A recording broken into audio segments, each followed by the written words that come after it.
Hey everybody, what's up? Salandi, I am in here, affectionately known as Sueham, baby. As promised, we are live in the group for this week's Lunch and Learn the Home Buying Process. It is 11 a.m. Eastern Standard Time. If you are not watching this in my private Facebook group, you are welcome to join. It is entitled Buying and Refinancing Homes in South Carolina. We'll drop that link below this live broadcast. So we're going to be broadcasting live in the group from 11 to 11:30 a.m. Eastern Standard Time this week, Monday through Friday, and we are dropping tips on the home buying process. So if you're not familiar with me, my name is Salandi Hammond, aka Sueham, baby. I am a mortgage broker, I am a real estate investor, and I am a playwright. So I love doing all things real estate. I'm a creative person who loves writing stage plays and producing stage plays, and I love sharing education in hopes to inspire people to a better life. So today what we want to talk about, because we only got 30 minutes, if you guys are live, you can definitely drop your questions below and I'll answer them within that 11 a.m. to 11:30 time slot. If you are happening to catch this on the recording, you can still drop your questions and I will answer it. But I wanted to talk to you today about mindset and savings. So many people say, oh, I'm ready to buy a home. I'm ready to buy a home. But haven't taken the time to really think about having the right mindset. Now, I'm going to share some real life experience that have happened to some of my clients and things that have happened to me. And I know for a fact that if we didn't have the right mindset, we would not make it to the finish line.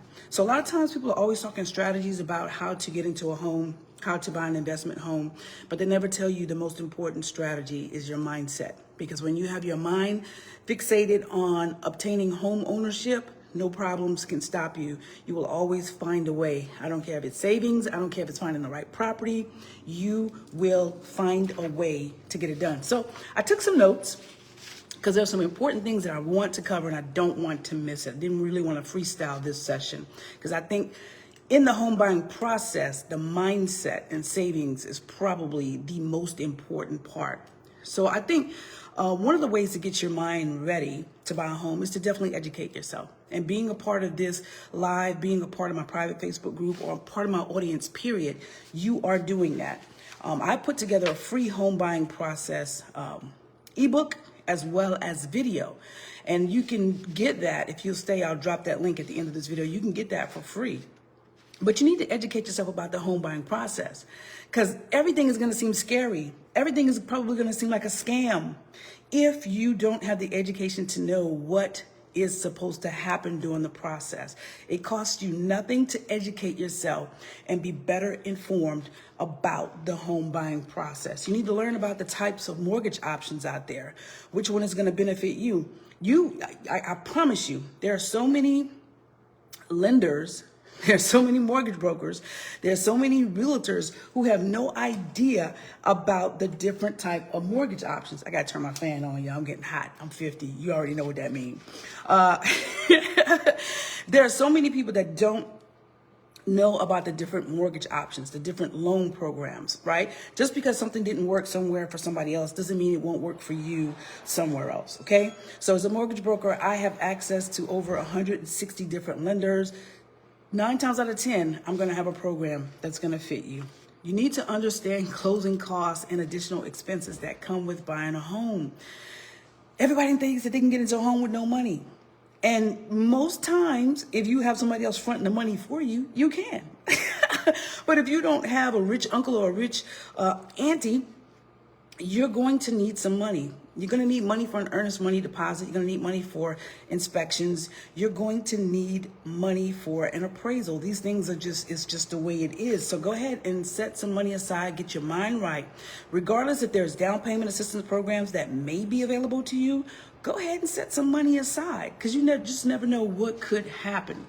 And again, I can't stress more than the importance of attending a home buyer's workshop and getting all of this information. And I have one that you can definitely attend.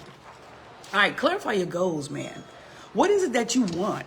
What do you want to, what type of house do you have to have? And let me say this, my people. There is nothing wrong with a starter home. You don't have to go out and get a $600,000 home knowing that you make $30,000 a year. You're probably not going to qualify anyways based off just that income. But even if you make $100,000 a year, $200,000 a year, but you have a lot of financial obligations, you don't have to buy at the high end. There's nothing wrong with starting out small and working your way up. Because guess what? After you lived in that home a year or 2 years, especially 2 years, if you want to sell it, you can sell it. And you could reap the profits without having to pay capital gains tax because you lived in that house for 2 years, okay? Depending on how much you're reaping in profits. If you're single, you can reap up to $250,000 worth of profits without paying capital gains tax. If you're married, you can reap up to $500,000, all right? And or if you want to sell that house, you could do that. So you don't have to go out and buy a mansion to start off with, but definitely clarify your goals. Where do you want to buy? Location is important. And think about your long-term plans. Maybe you're just buying just to live here for 3 years. So you're thinking, okay, this is just a short-term thing. I'm going to live here 3 years. I'm going to sell it. I'm going to rent it. And I'm going to move into something else. Third thing in getting your mind right is getting your finances in order. Like I said, so many people don't even know how much house they can afford because they haven't taken the time to sit down and budget. Now, you can come to me for a pre-approval, and I could say, hey, you're qualified for an $800,000 loan. Based off your income, based off the debts that you have, right? You're qualified for an $800,000 loan. But here's the thing, can you afford an $800,000 loan? So that's when you have to get realistic and budget for home ownership and really say, hey, I might qualify for an $800,000 loan, but realistically, I only can afford a $400,000 home. You know, whatever those numbers are, you have to create a budget. Then you need to get pre-approved and understand your buying power. And that's basically what we just talked about. Understand your buying power. But just because you can buy at such a high amount, $800,000, doesn't necessarily mean you can afford at $800,000. Prepare for the emotional journey. This is probably one of the biggest ones, guys, because I can tell you, if you're not prepared, buying a home can be stressful. However, if you are prepared, it's not the most challenging thing in the world. If you've got yourself set up right, got your paperwork set up right, knowing that you're talking to a credible lender, linking up with a credible realtor, and a realtor setting you up with inspection partners, you are going to have a great home buying process. But even then, when you have great partners, sometimes you can get a monkey wrench in the road. Let me just tell you about something I endured. When I relocated about a year ago, I was looking at a house that was on the market. And because I had done a loan modification during the COVID area on one of my investment properties, we had to prolong the financing. So we needed an extension from the current homeowners for my contract. Well, lo and behold, my realtor contacted the realtor of the sellers, and he said, I am not going to bother my clients over the weekend. It's Mother's Day. I was like, oh, okay. But we needed that extension signed. And so come Monday, that realtor said, okay, we got the extension signed. Let's go ahead and move forward. I told my realtor, absolutely not. Because he didn't think it important. He didn't even care. It's just his whole attitude to even work with us. I was like, there's no way I'm moving forward. Now, mind you, I'd already put down an earnest money deposit of $1,000. I'd already had paid for an inspection of $600. And I already paid for an appraisal of $600. So what is that? $1,200. That's $2,200.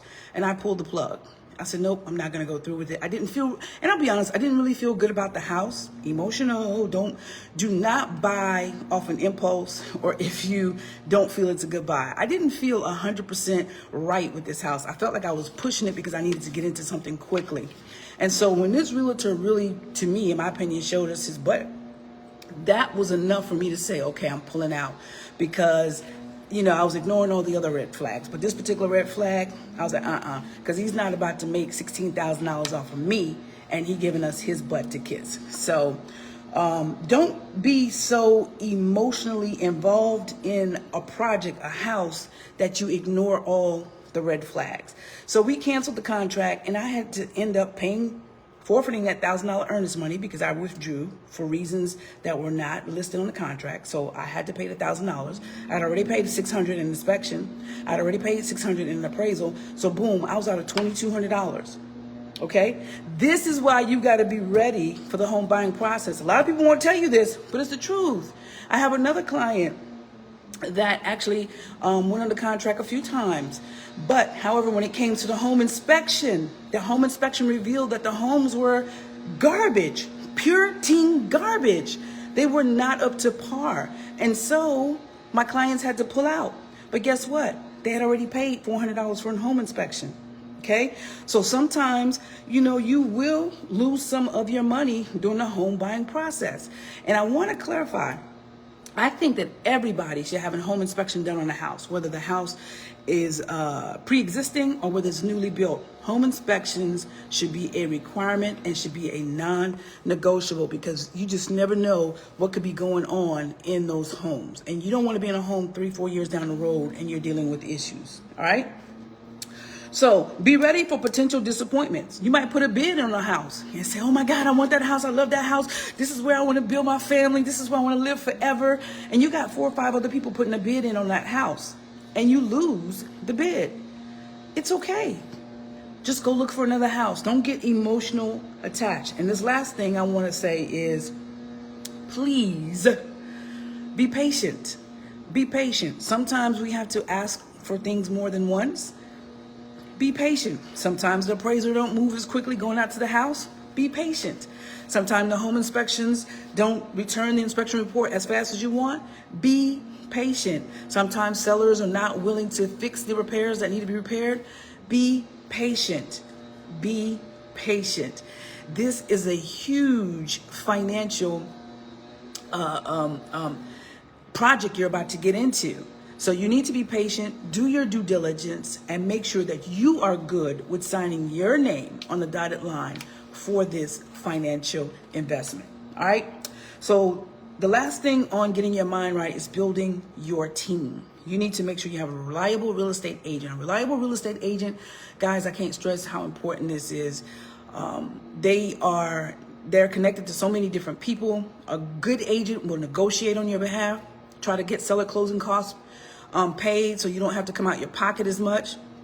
A good agent will make sure that you do home inspections and try to negotiate and get the sellers to fix things that need to be fixed. A good agent will work to try to get the pricing of that home, get your bid accepted.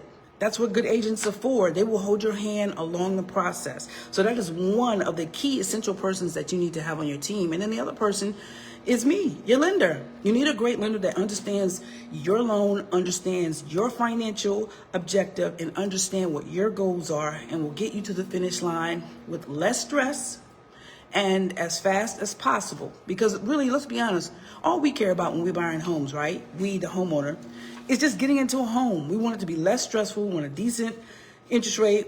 We're hoping not to put down a whole bunch of money, and we want to get a good, solid home. So these are people that you're definitely going to need to build your team with. All right. Now, because we have gone, it's 11:12, and we're supposed to go to 11:30. I'm looking at my clock here.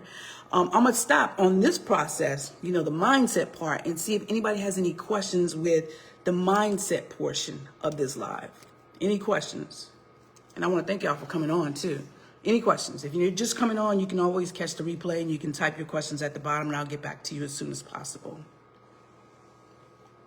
I know I talk fast. All right. But, again, I just think it's super important to discuss the mindset part of this, because so many people don't. You just got to get your mind right. I've had clients that have put in offers on 2 or 3 houses and it not get accepted. You can't give up. Somebody just beat you out. That wasn't your house. It's not for you. But if you really want to become a homeowner, don't give up. Keep looking. Most people who give up find what they're looking for. Nothing, right?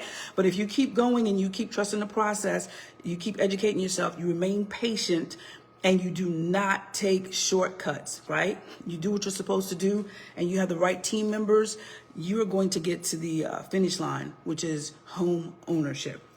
All right, I don't see any questions on here, so we're going to go into the second part of this live, which is saving. Save some money, people. How do I save, Sue? I'm living paycheck to paycheck, but I want to buy a house. Well, I know that's challenging, baby. I've been there. When you're looking at somebody who filed bankruptcy in 2009, okay? If you're new to me, you might not know that, but if you've been following me for years, you knew that I've been very vocal about that in my life. Filed bankruptcy in 2009, whew, it was some rough seas, baby. But you are able to bounce back. You are in control of your financial destiny. It just takes some financial literacy, some discipline and consistency, and you can make it happen. So let's just say you're strapped for cash. Yes, there are down payment assistance programs that can help you, but before you go reaching out there and asking for money, listen, set yourself up right. Get your mind right, set your budget, look at what you are using your money on. One of the most important quotes that I learned years ago said, if you want to find out what's important to you, look at your bank account and look at what you're using your money on. Ooh, that's deep. That's deep. Look at your bank account and look at what you're using your money on and to you. So you need to save money, but it's challenging. You're living paycheck to paycheck. I guarantee you, if you sit and you do an audit of your bank account, you are going to see that you are wasting money somewhere. And whenever you identify that waste, stop it and start to save. If you really want to buy a home, I know most people say decrease your debt and increase your income. Why not do both?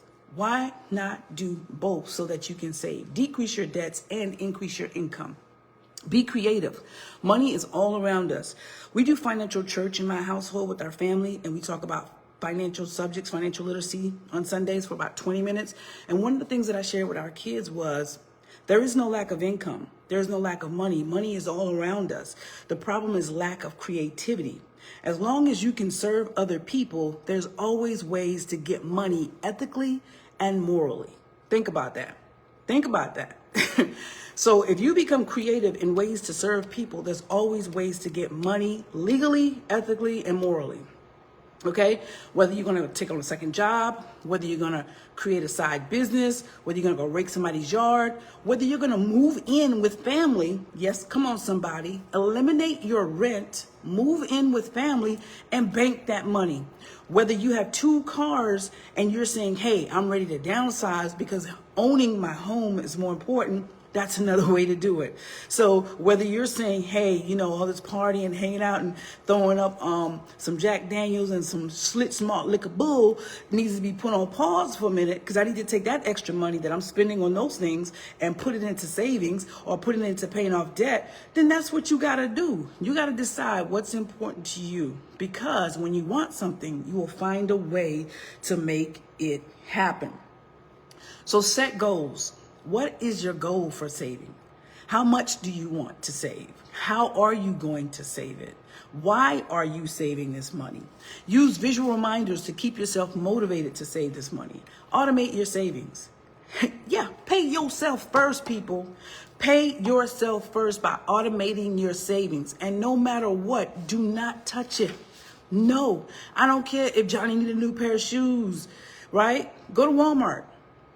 Those Jordans he doesn't need, because you're sacrificing to get that thing that you set your goal for.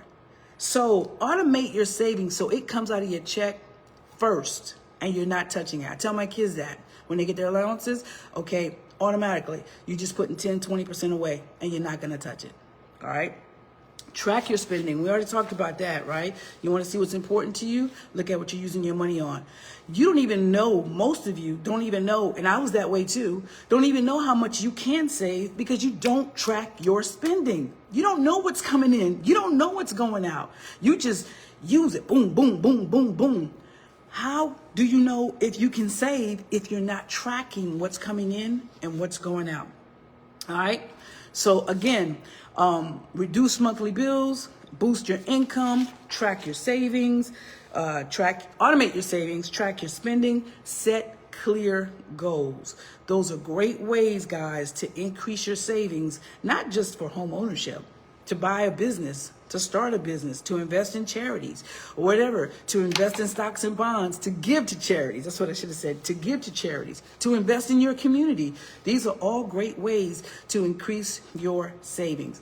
So those, that was my tidbit for today. I've talked so fast, I'm only 18 minutes in. So at this time, I'm going to open it up again for any questions that you may have on the topics that we discussed today. And those topics that we discussed today was the mindset for buying a house and how to increase your savings. Any questions, guys? Any questions? Come on, talk to me.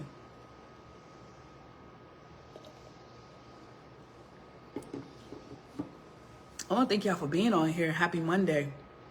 Please feel free to share this video. It's open to the public, so definitely share it. If you don't have a question right now, if you want to leave that below the video, when I have time, I'll definitely want to answer your questions. If there are no questions, I would love to see you guys back here live in the group, buying and refinancing homes in South Carolina at 11 a.m. Eastern Standard Time to 11:30 a.m. Eastern Standard Time this Monday through Friday. Come in to have your lunch with me. Let's talk about the home buying process. You still have time to get your home in 2024. If you want that free home buying workshop webinar, as well as the PDF booklet, go to loanswithsueham.com. Loanswithsueham.com, and you can get your free webinar and your free PDF booklet on the home buying process. All right. Thank you guys for being here. Have a fantastic Monday.